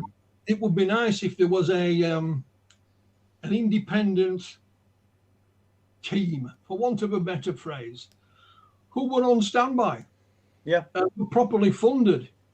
And it's a bit like, you know, the mountain rescue. They go about their everyday jobs until somebody gets stuck on the mountain, then they fire the alarm or whatever it is, and off they go. It would be nice if you had some kind of reaction team that was capable of getting themselves up and running with it, I don't know, within 24 hours or whatever, and have the funding to go to these areas. That's not available. But and what we have to realize, you know, UFO paranormal researchers get a lot of flack, Paul, at times. Sometimes it's justified, let's be honest. But if you look at what we do with no funding, no resources, it's mainly paid for out of our own pockets and our own time, working a job, bringing up a family, taking the dog out, you know, arguing with the wife, but we still manage to get these results. You're spot on, Philip. Well, imagine what would happen if we were properly funded. I totally agree. I mean, just from my own point of view, and Les's, I know Les spends a lot of money on computer equipment and video editing equipment, me with cameras, people who come out with us with cameras, you know, and we're not talking hundreds of pounds now, we're talking thousands. And I've not got loads of money, so I totally agree. But when I used to go out and count them all, I bought a whole range of photographic equipment, but, you know, it was 35mm film in those days, but the best I could buy with, you know, power winder on it and lenses and filters and, you know, shutter related cables, and you name it, I bought it. I hated carrying it around in this flaming bag, you know, but I did. I've still got it. It's actually housed with a friend of mine. It all works. There's nothing wrong with it. You know, I bought it out. I didn't have to buy it. You know, I bought it, you know, out of my own money. And so at times, I think we do a pretty good job. Yeah, I would agree. Just while it's on my mind as well, Les, we mentioned the music for Wolflands and Jessica contributing to the music earlier. We must also remember that Mick Park and Tilt, they produced the music for us, and you know, not that it were meant, but we mentioned Mick as well, so that's good. So we've got probably 5-10 minutes left. Are there any cases, Philip, historic or new, that haven't sort of hit the headlines with you that you think you're going to investigate in future or are worthy of investigation? Well, I don't know about worthy of investigation, but I like sort of new old cases, Paul. I mean, I like anything. And because of the TV series that's been running, I've had a few people contact me, but I've got a local fella. I live in Pontefract. He lives in Wakefield. It's just a few miles away. And he said, I watched you. And Pontefract, he said, I couldn't believe it, you know. And he emailed me, and I spoke to him on the phone. What it is, he has his wife's grandfather was a mining engineer. So he would sink mine shafts, lift shafts. He worked around the world. And when he reached 83, he decided to write his memoirs to leave for his family. And he said he wrote them in 2 parts. The first part is about him as a mining engineer. He said, I've read it, it's dreadfully boring, you know. But the second part is about the rest of his life. And he said, there's one part of it, and it's just highlighted, and it's called The Encounter. Now, bear in mind, he's 83 at the time he's writing this. This is for his family. And it goes back to 1922, when he was 9 years of age, lived at Prestwich near Manchester. And him and his friend Leo were on their way to go play in a local park. That was a day when kids were allowed out on their own at 9-year-old, Paul, you know? Yeah. I'm cutting a long story short, but he said they encountered this long tubular thing. It had these, there's a word in it, I can't remember the word, but it's a word I've not heard before, but it's some kind of indentation in it. And it wasn't quite, it's about 150 feet long is this thing, he says, and it's just off the ground, 3 or 4 feet. A door opened, and he said him and his mate Leo somehow managed to get in it, but there were no steps. And, you know, and there were these male and female beings there. They were about 5'6" tall. They looked Oriental. He describes how they were dressed. He even said they had turbans on. They spoke to them in English, but telepathically. They said that they were looking for a planet to relocate because their planet was dying, but they were looking for one that is uninhabited. And he said, in about 100, we've been looking for 100 years. And he said, in 100 years' time from now, you too will be doing the same thing. And they talked about nuclear fusion and I'm cutting a long story short, off they went. And this story has been read by about half a dozen members of his family. That's all. Really? It's only because this chap saw me on the telly and I was local. And he brought these two, they're just printed out, Paul. You know, they're not in any book format. Yeah. They're just printed out. And it's signed to, you know, from Grandad. And I find stuff like that fascinating because what I've said to a lot of people about any case or cases in general, there's stuff lying around in people's filing cabinets, in a garage, in you know, in the attic that we're not aware of. Yeah. And it might not be mind-bogglingly smoking gunish type of information, but nonetheless, it's another piece of the puzzle. And I guarantee you now, you'll never see an encounter like that described today, where they look Oriental and wear turbans. No, but the guy leaving something for his family. When you look at the passages in this little manuscript he's written, Paul, you know, he's talked about the Jarrow March, for example, famous part of history, but the encounter is the longest passage anywhere. It takes up more space than anything else. It's about 6 pages. Yeah. So it was obviously important enough for him to want to tell it to his family. So I've offered to, you know, to publish it for him, and he's thinking about it. And to think, Philip, that guy's all them years he's sat on it and left it till now. I'll give you another example. About 6 or 7 years ago, I was contacted by a film company in the States called White Tiger Films.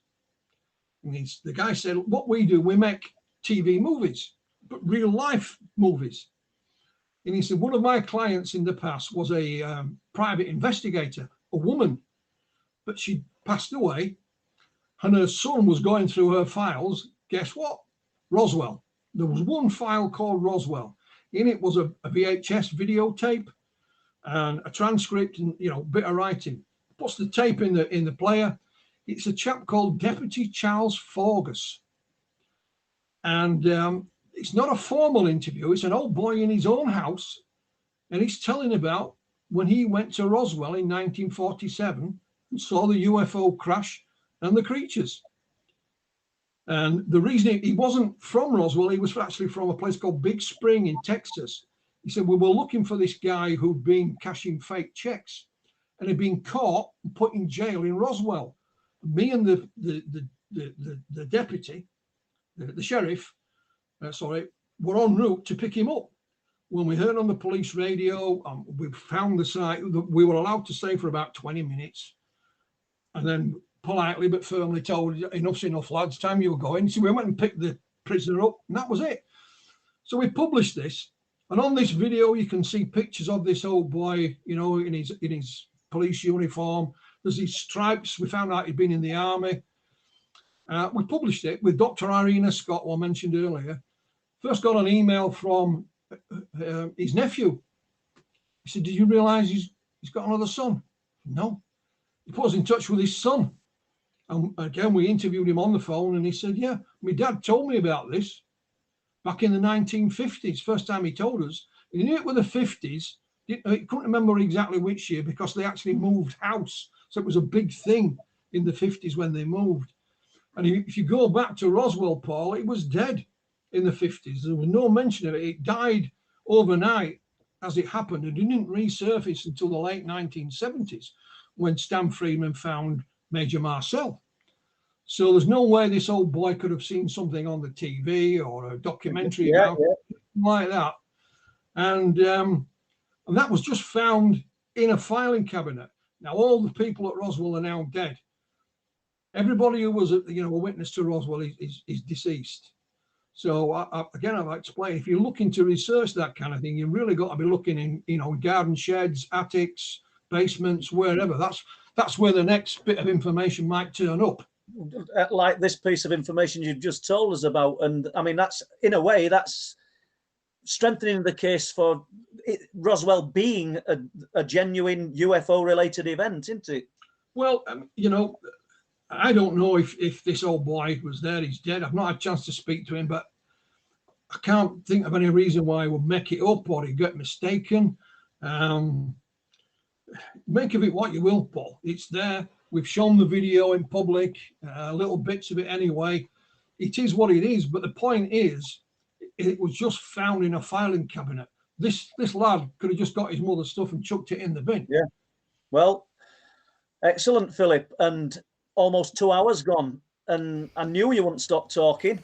I didn't realise it was that far. I thought about an hour had gone by. I'm sorry, mate. Don't be sorry. I've thoroughly enjoyed it, and I've not really had to say anything, have I? Because I'm sure that anybody who's listened to this tonight and who listens to it in future, they can't deny that you're the man with the knowledge. And thank you very much, Philip. It's not just me, Paul. There are lots of us like this. And a lot of the UFO researchers we don't hear about because they don't write books or they don't do lectures.